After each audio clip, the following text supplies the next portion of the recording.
So what do we do about it?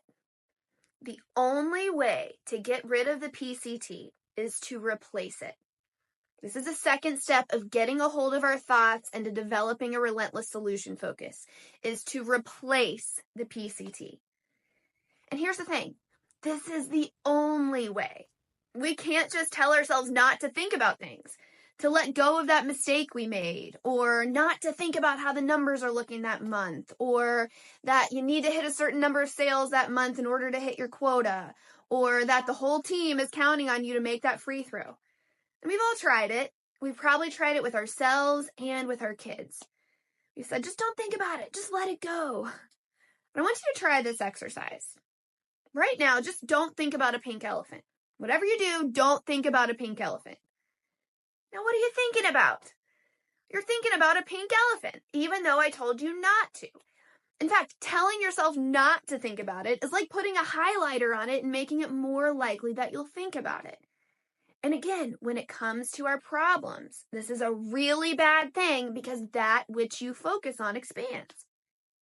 So what this pink elephant exercise represents is that theory of dominant thought. Our brain can only fully focus on one thing at a time. Multitasking isn't really a thing. All you're really doing is switching your attention from one thing to another quickly. And in this case, the pink elephant is the dominant thought. So telling yourself not to think about it doesn't trick your brain into it not being the dominant thought. In fact, it becomes more so the dominant thought. So what this means is that when you're focused on a problem, by default, remember, you can't be thinking about the solution. And then add this on top of the fact that thinking about problems promotes that cortisol release, which impairs our ability for problem solving and makes us less motivated to do something about it. It's a recipe for underperformance, and it's totally normal. So let's go back to that pink elephant exercise.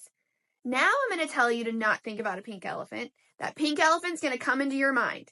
But now I want you to replace it with the image of a blue hot air balloon.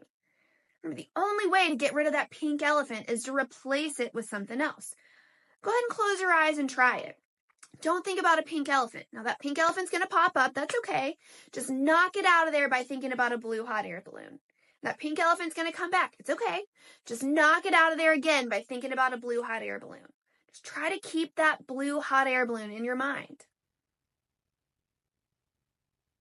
Again, the only way to get our minds off the problems and the negatives is to replace them with something else.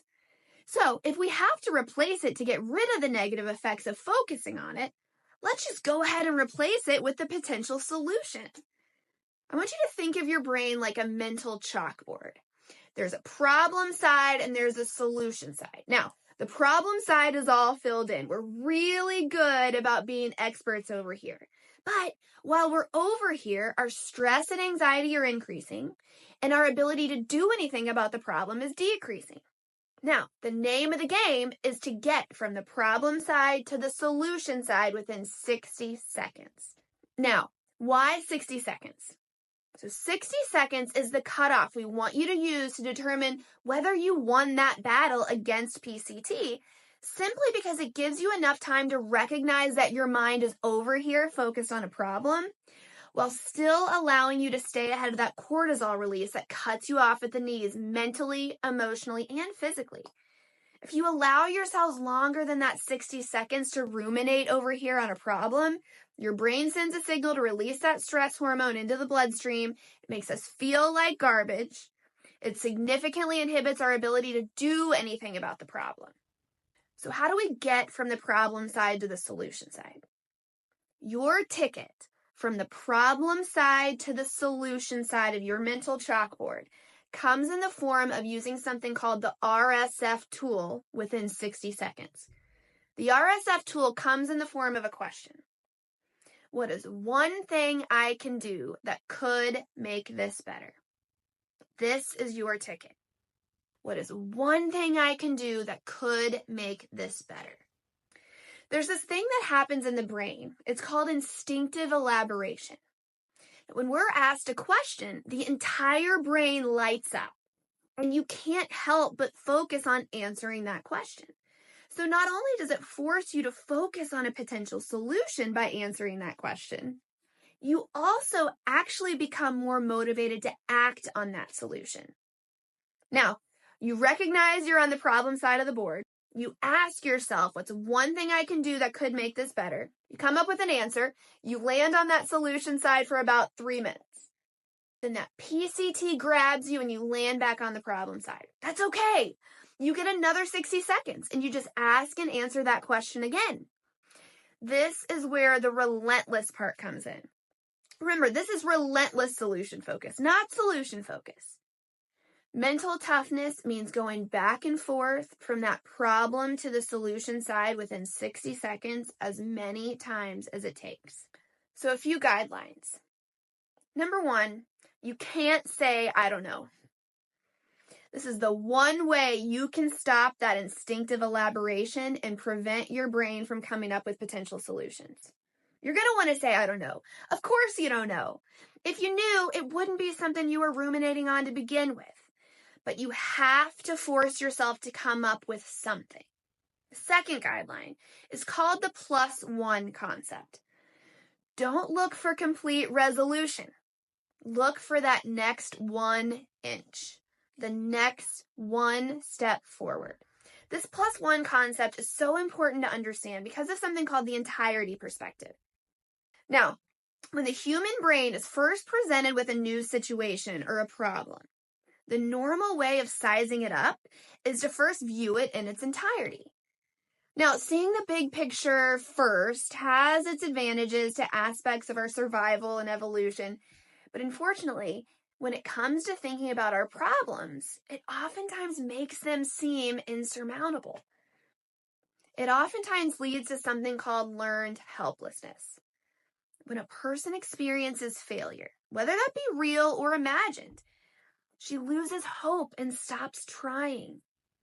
The entirety perspective makes it much more likely that when we think about our problem, we first see all the ways we could fail or have failed in the past, and then we give up before we even start. This is why the +1 concept becomes so critical. Force yourself to think about your next 1 inch, moving your problem forward by 1. And the good news is that this is already built into that RSF question.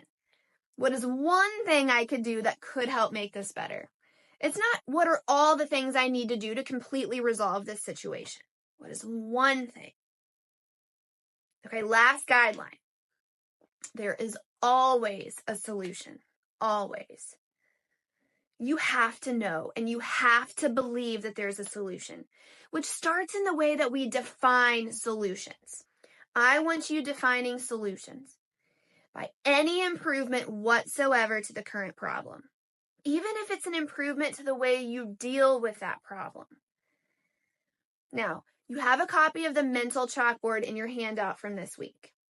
I want you to print it out, keep it on your desk or your nightstand or somewhere you'll see it as a reminder for how to replace that PCT with RSF using that RSF question throughout your day.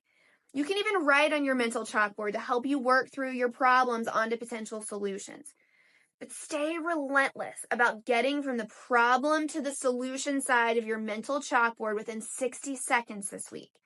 Now, you're not going to be perfect at it, and that's okay.